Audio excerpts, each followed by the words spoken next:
오늘은 하나님 안에서 살아가는 것을 감사합시다 라는 제목을 갖고 함께 말씀을 나누기 원합니다. 우리가 성경 전체를 읽다 보면 모든 곳에 감사가 담겨져 있습니다. 그래서 어느 부분을 읽어도 감사한 부분을 찾을 수 있지만 특별히 오늘은 히브리서 본문을 통해서 하나님 안에서 살아가는 것에 대한 감사를 다시 한번 생각하는 시간이 되었으면 좋겠습니다. 오늘 본문의 시작은 18절에서 합니다. 히브리 기자는 모세가 율법을 받을 때를 이렇게 이야기합니다. 제가 읽어드릴 때에 그때의 분위기를 한번 생각해 보시면서 들어보셨으면 좋겠습니다. 너희는 만질 수 있고 불이 붙는 산과 침침함과 흑암과 폭풍과 나팔 소리와 말하는 소리가 있는 곳에 이른 것이 아니라 그 소리를 듣는 자들은 더 말씀하지 아니하시기를 구하였다라고 이야기합니다. 하나님께서 시내 산에 임하셨을 때에 모세에게 율법을 줄 때의 그곳의 분위기는 한마디로 두려움입니다. 그래서 21절 말씀에 보면 모세도 이렇게 이야기합니다. 내가 심히 두렵고 떨린다. 하나님과의 관계가 좋았던 모세조차도 하나님의 임재 앞에 떨리고 있다 이야기합니다. 그럼 왜 하나님께서 나타나셨을 때에 많은 사람들이 두려워한 것일까? 그것은 하나님께서 시내산에 임하셨을 때에 가시적으로 자신을 나타내셨던 것 같습니다. 이 가시적인 모습이 영광의 모습이요 거룩한 모습이었을 겁니다. 그런데 우리 인간은 죄인이기 때문에 그 거룩한 모습을 볼 때에 두려워하지 않을 수가 없었다는 것이죠. 그래서 아마 그때 사람들이 느꼈던 그 두려움을 이렇게 이야기할 수 있을 것 같습니다. 우리가 넓은 들판에 혼자 서 있는데 갑자기 태풍이 불어닥치며 벼락이 막 칩니다. 그때 가지는 우리의 느낌, 그 감정이 그런 두려움이 아니었을까?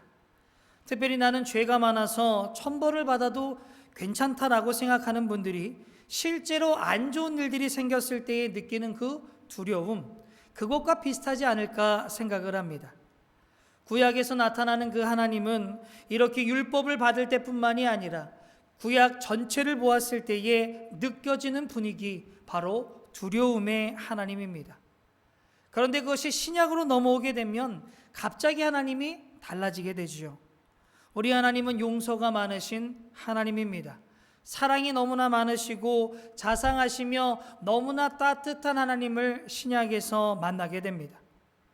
그러면서 우리 드는 생각이 구약의 하나님과 이 신약의 하나님이 다른 분이 아닌가라는 생각을 하기도 합니다. 하도 구약의 하나님과 신약의 하나님이 달라 보이니 초창기의 이단 중에는 구약의 하나님, 신약의 하나님이 다르다라고 이야기하는 것도 있었다는 겁니다. 그러나 하나님은 구약과 신약에서 달라진 것이 하나도 없습니다. 하나님은 늘 동일하시며 늘 똑같다고 하시는 것이죠. 그러면 왜 그런 차이가 생기는가? 바로 하나님과 우리와의 관계가 달라졌기 때문에 그런 모습이 드러나는 겁니다. 이것을 예를 들면 덩치가 정말 좋은 경찰이 있습니다. 의협심도 있고 불의를 보면 못 찾는 성격을 가진 경찰이지요. 그 경찰이 지나갈 때에 그곳에 깡패나 죄를 지은 사람들이 나타나게 되면 그 경찰을 볼 때 굉장히 두려워할 겁니다. 그러나 이 경찰이 집에 가면 어린 아이들과 딸에게는 두려운 존재가 아닙니다. 그냥 가슴 넓고 푸근한 놀기 너무나 좋은 아빠일 겁니다. 이것은 경찰이 달라진 것이 아니라 관계가 틀리다는 것이죠. 우리가 믿건 안 믿건 조금이라도 양심 있는 사람은 내가 제대로 살고 있지 못하다는 것을 생각하게 됩니다. 내가 잘못하고 있으니 하나님은 두려운 존재다라는 생각을 갖고 있는 것이죠. 그래서 사람들이 미신을 섬기는 이유가 여기에 있습니다. 미신은 돈을 조금 주면 아니면 굿을 조금 하면 괜찮아집니다. 우리 마음대로 조정할 수 있습니다. 조금만 잘하면 복을 받을 수 있는 것을 우리가 한다고 생각을 하지요. 그런데 우리 마음속에 진짜 하나님을 만나게 된다면 이분이 내가 잘못하고 있기 때문에 변화라고 하는 그 두려움을 우리가 가지고 있는 겁니다. 하나님께서 우리에게 양심을 주셨기 때문이죠.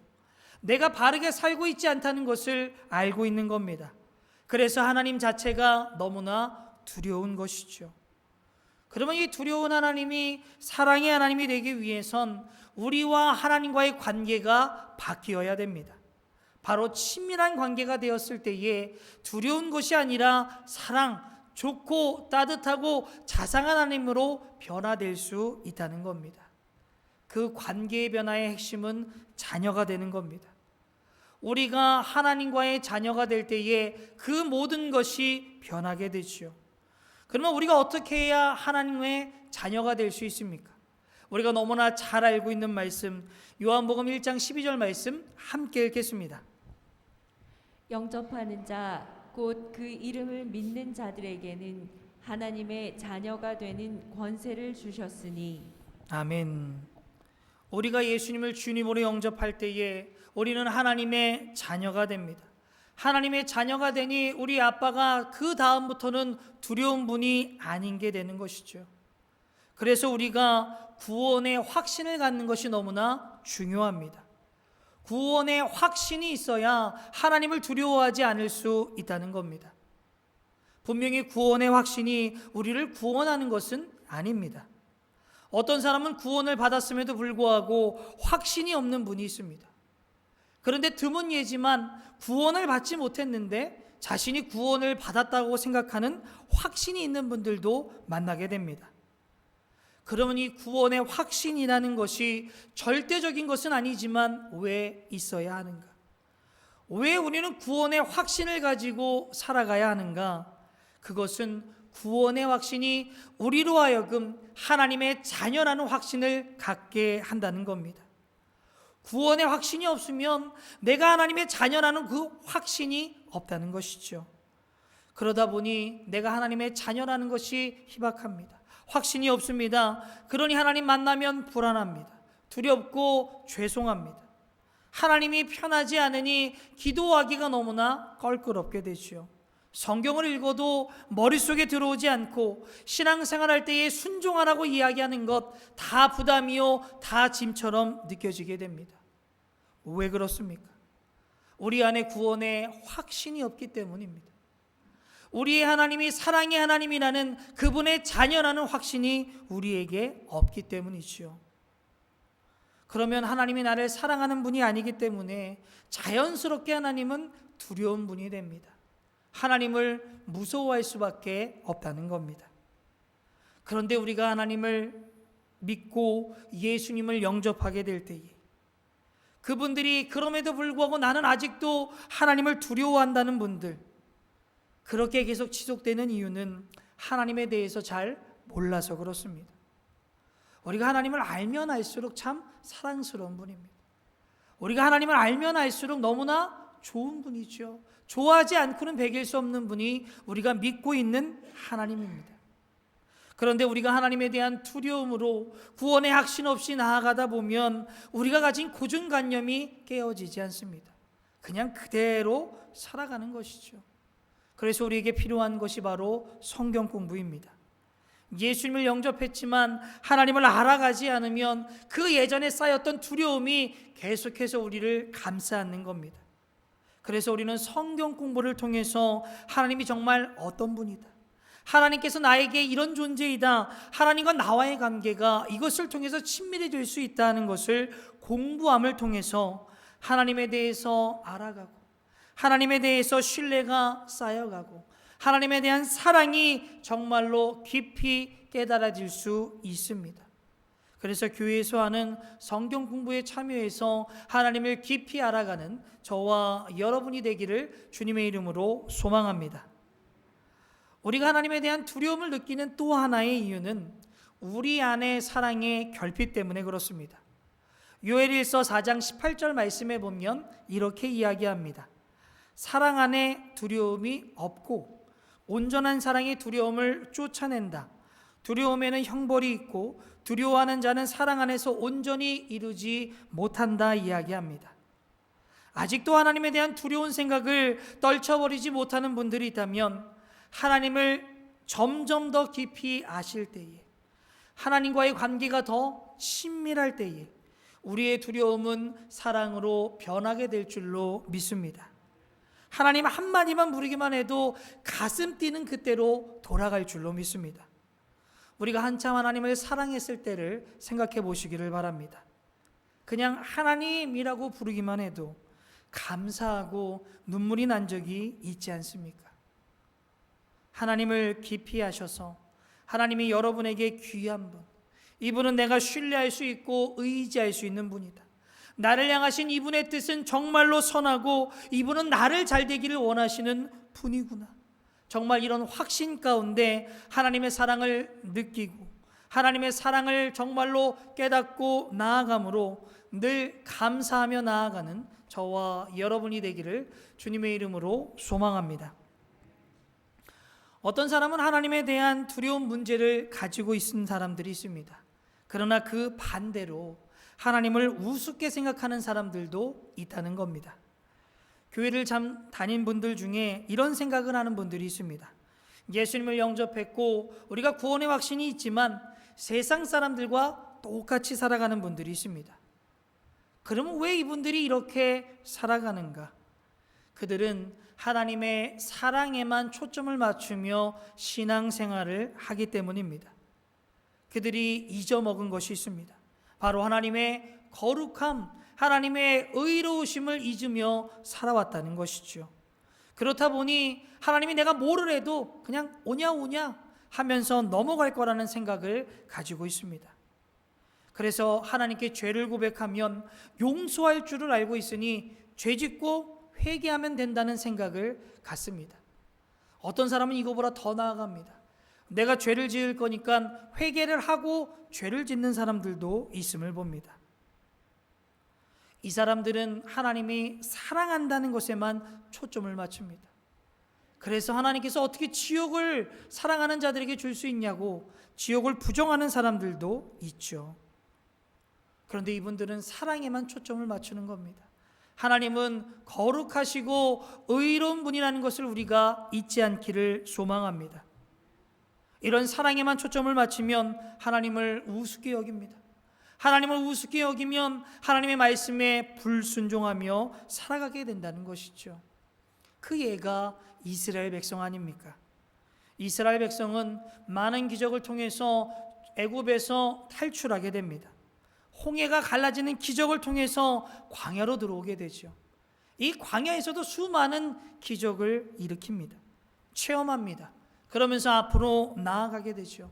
이제 눈앞에 가나안 땅이 있습니다. 요단강만 건너면 들어갈 수 있는데 그들은 하나님을 우습게 여겼습니다.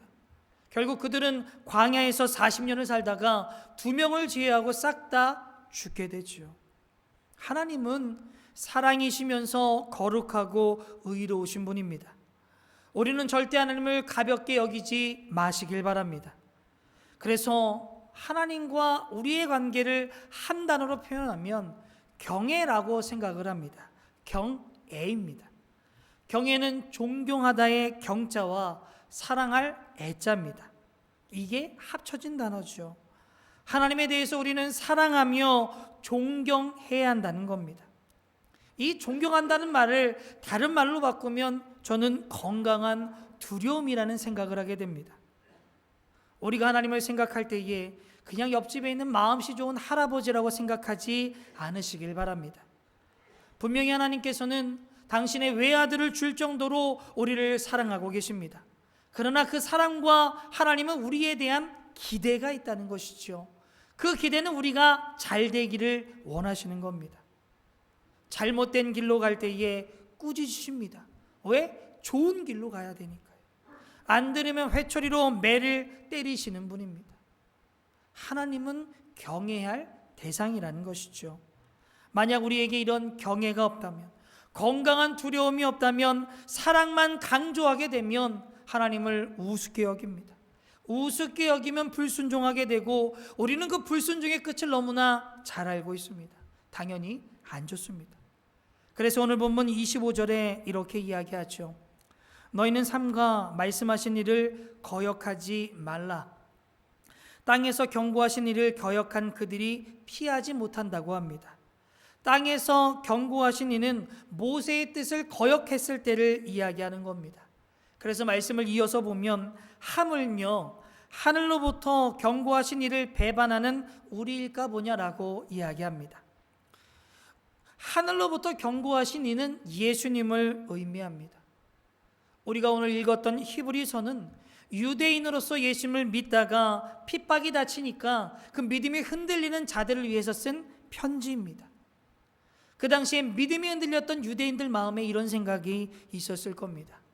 내가 이러면서까지, 내가 이런 고생하면서까지 예수를 믿을 필요가 있는가? 라는 생각을 가지고 있죠. 이런 생각을 가진 자들에게 히브리서는 그들에게 하나님의 말씀을 전해주게 됩니다. 하나님께서 모세를 통해서 명령하신 것 거역했을 때 좋지 않은 결과를 가졌다. 그러면 하늘에서 오신 예수님, 하늘의 아들의 뜻을 거역했을 때에 그것을 굳이 말할 필요가 있겠냐?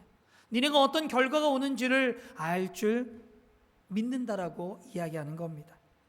하나님은 경외해야 할 대상입니다. 하나님 우리를 사랑하시고 우리도 당연히 하나님을 사랑해야 됩니다. 그 사랑과 더불어 건강한 두려움을 가지고 있어야 됩니다. 그래서 하나님의 가르쳐서 29절 말씀에 보면 이렇게 이야기합니다.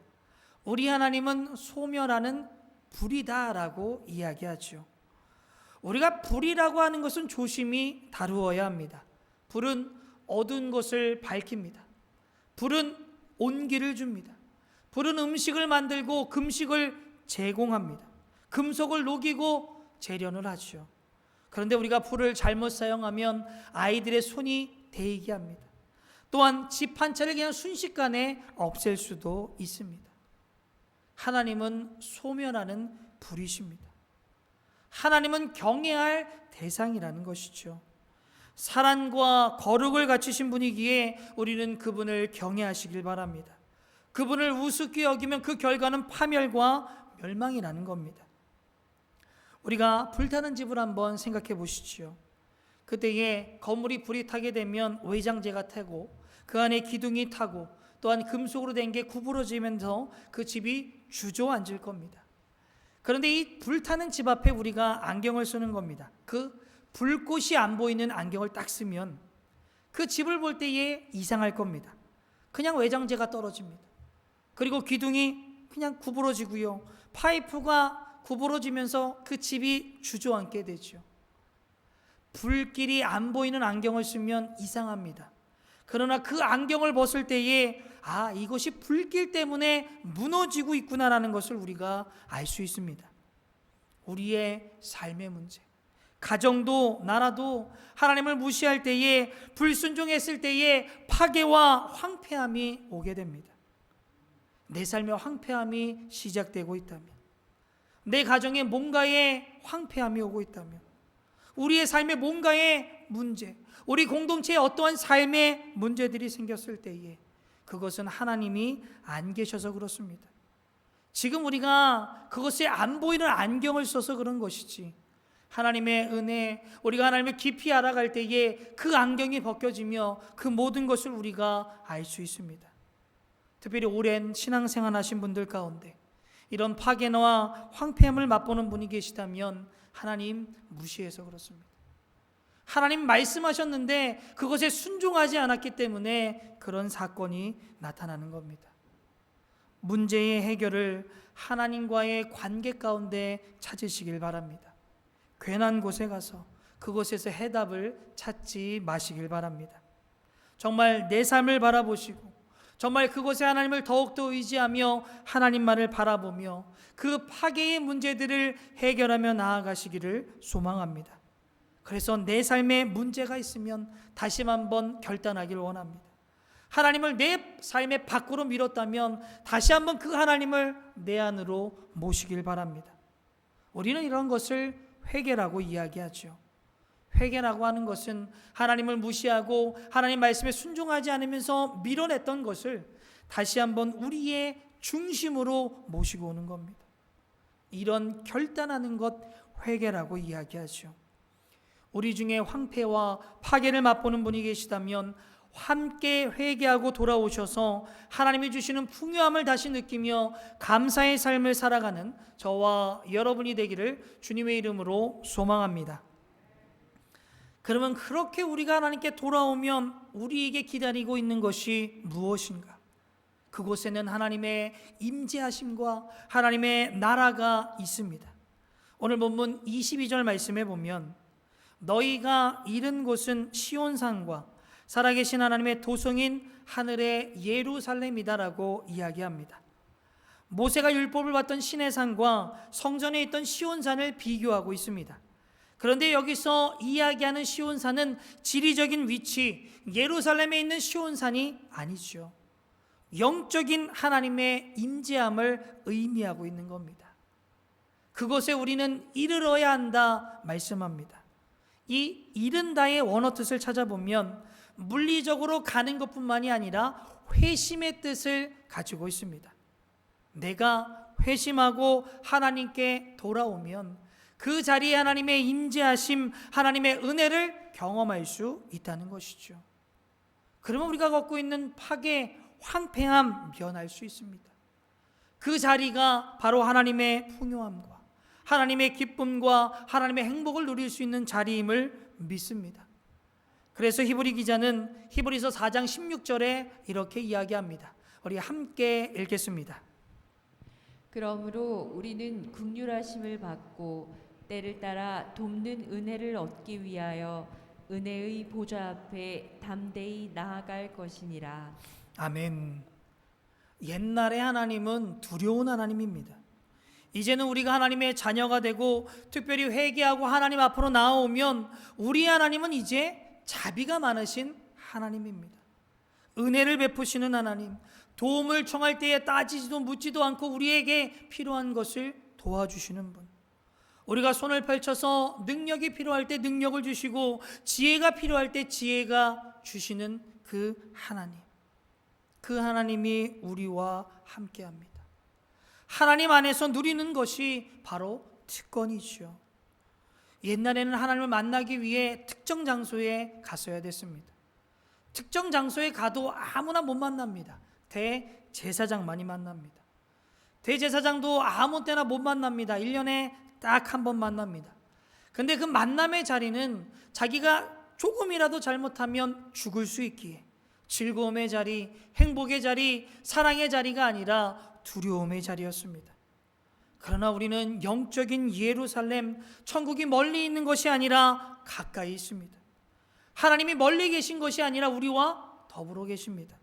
그래서 우리가 하나님 만나기 위해서 먼 곳에 갈 필요가 없습니다. 지금 우리가 있는 자리에 무릎을 꿇고 하나님의 은혜의 자리로 나아가면 됩니다. 우리가 회개하는 마음으로 구원의 손을 펼치며 기도하시면 됩니다. 하나님 나를 좀 도와달라고. 하나님 나에게 능력이 없는데 이 능력을 좀 달라고. 하나님 이 문제에 대해서 어떻게 할지 모르는데 하나님이 정말로 헤쳐 달라고. 지혜를 달라고. 우리는 담대하게 은혜의 보좌 앞으로 나아가시길 바랍니다. 그러면 우리가 자비를 받고 은혜를 입어서 제때 주시는 도움을 받을 수 있습니다. 회개하고 돌아서시면 우리 하나님 무서운 분 아닙니다. 우리에게 자비를 베푸시는 아빠시죠. 우리가 돌아오면 하나님 나라 천국이 우리를 기다리고 있습니다. 그 하나님 나라의 구성원에 대해서 오늘 본문은 이렇게 이야기합니다. 22절부터 24절 말씀 함께 읽겠습니다. 그러나 너희가 이른 곳은 시온산과 살아계신 하나님의 도성인 하늘의 예루살렘과 천만 천사와 하늘에 기록된 장자들의 모임과 교회와 만민의 심판자이신 하나님과 및 온전하게 된 의인의 영들과 새 언약의 중보자이신 예수와 및 아벨의 피보다 더 나은 것을 말하는 뿌린 피니라. 아멘. 우리가 예수님을 영접하고 하나님의 자녀가 되었다는 것은 여러분이 읽었던 그 성경의 구절에 나오는 천국의 구성원들과 하나님의 백성의 일원으로 참여하는 것을 이야기하는 겁니다. 요새는 점점 개인주의가 발달해 가고 있습니다. 그래서 신앙생활도 나와 하나님과의 관계만 괜찮으면 된다고 생각하는 분들이 있죠. 그거 틀린 겁니다. 하나님께서 우리를 불러주신 것은 개인적인 이유도 있습니다. 그러나 하나님의 백성의 일원으로 되기 위해서 우리를 불러주셨다는 것이죠. 그래서 베드로전서 2장 9절 말씀에 보면 이렇게 이야기합니다. 너희는 택하신 족속이요 왕같은 제사장이요 거룩한 나라요 그의 소유가 된 백성이다라고 이야기합니다. 하나님께서 당신의 백성을 만드셨습니다. 예수님을 영접한 사람을 모아놓고 공동체를 이루었는데 그들을 가르쳐 거룩한 백성, 민족, 하나님의 소유된 백성을 이루라라고 이야기합니다. 이것이 가시적으로 보이는 것이 바로 교회지요. 교회라는 것은 건물이나 조직이 아닙니다. 하나님의 자녀가 이루어진 공동체입니다. 이 교회는 앞으로 천국이 어떠할 것이다. 가시적으로 볼 수 있고 그것을 구체적으로 체험할 수 있는 것이 바로 교회이죠. 하나님께서 왜 우리를 부르셨습니까? 왜 하나님이 우리를 구원하셨습니까? 우리를 하나님의 백성으로 거룩한 민족을 삼아주시기 위함입니다. 그렇기 때문에 사도 바울은 이것에 대해서 이렇게 이야기합니다. 에베소서 1장에는 교회는 그의 몸이니 예수님의 몸이라고 이야기합니다. 고린도전서 12장에는 너희는 그리스도의 몸이요 지체의 각 부분이라 이야기하죠. 이 이야기는 우리가 홀로 존재하는 것이 아니라 하나의 연합체 지체를 이루고 있다는 겁니다. 우리 한 명 한 명이 그 지체 하나하나를 이루고 있다는 것이죠. 이것을 위해서 우리를 불러주셨습니다. 우리 몸의 팔은 붙어 있을 때 팔이라고 이야기합니다. 몸하고 떨어져 가는 팔은 그냥 고기 덩어리에 불과하지 않죠. 우리가 개인주의 때문에 하나님의 백성으로 불러주셨다는 것을 너무나 모르고 무시하며 살아가는 것 같습니다. 그래도 하나님께서는 공동체에 역사하십니다. 우리가 혼자 받는 은혜, 방송 매체를 통해 받는 은혜보다는 모여서 예배 드릴 때에 하나님의 은혜가 더 넘쳐나게 됩니다. 왜냐하면 하나님께서 공동체에 역사하기 때문이죠. 혼자 하는 기도보다 더불어 하는 기도가 더 강력합니다. 예수님께서 이렇게 말씀합니다. 두세 사람이 모인 곳에 내가 함께 하겠다. 땅에 매이면 하늘에도 매일 것이요 땅에서도 풀리면 하늘에서도 풀릴 것이다 말씀합니다. 두세 사람은 바로 공동체입니다. 공동체 가운데 하나님께서 계신다 말씀하는 거죠. 그래서 여러분들도 혼자 기도하는 것보다 목장에서 기도 제목 내어놓고 함께 기도하시길 바랍니다. 그러면 더 큰 역사가 나타날 줄로 믿습니다. 믿음의 성장도 마찬가지죠. 내가 혼자 성경도 읽고 묵상하고 큐티하는 거 너무나 좋습니다. 그러나 이것보다 믿음이 더 성장하는 것은 공동체 안에서 부대끼며 믿음이 자라고 변하는 겁니다. 하나님께서 이 공동체를 통해서 교회를 통해서 역사하시기를 결심하셨기 때문이라는 것이죠. 그래서 우리는 하나님의 공동체가 얼마나 중요하다는 것을 아셔야 합니다. 여러분이 잘하는 것도 공동체 안에서, 하나님의 섭리를 깨닫는 것도 공동체 안에서, 여러분의 기도가 응답되는 것도 공동체 안에서 이루어지기를 소망합니다. 모든 것이 공동체 안에 이루어지길 바랍니다. 결국 우리가 함께하는 이 공동체의 사람들은 천국 가서 만날 사람들입니다. 영원한 삶을 함께할 사람들이죠. 지금부터 천국 갈 연습을 하시길 바랍니다. 혹시 공동체 안에 조금 불편하거나 조금 이렇게 거리낌 있는 사람이 있다면 그분이 천국에 안 가면 상관없지만 우리가 천국 갈 건데 이곳에서 좀 해결하면서 연습하며 나아가시기를 소망합니다. 우리 모두는 거룩한 백성, 하나님의 소유가 내 백성으로 부르셨다는 것을 잊지 마시고 모여서 드리는 예배를 소홀히 하지 마시며 모여서 드리는 기도를 소홀히 하지 마시고 모여서 하는 봉사를 소홀하지 않고 이제는 개인주의에서 벗어나 공동체의 일원이 되어 하나님 나라 천국을 맛보며 천국을 준비하며 나아가는 저와 여러분이 되기를 주님의 이름으로 소망합니다.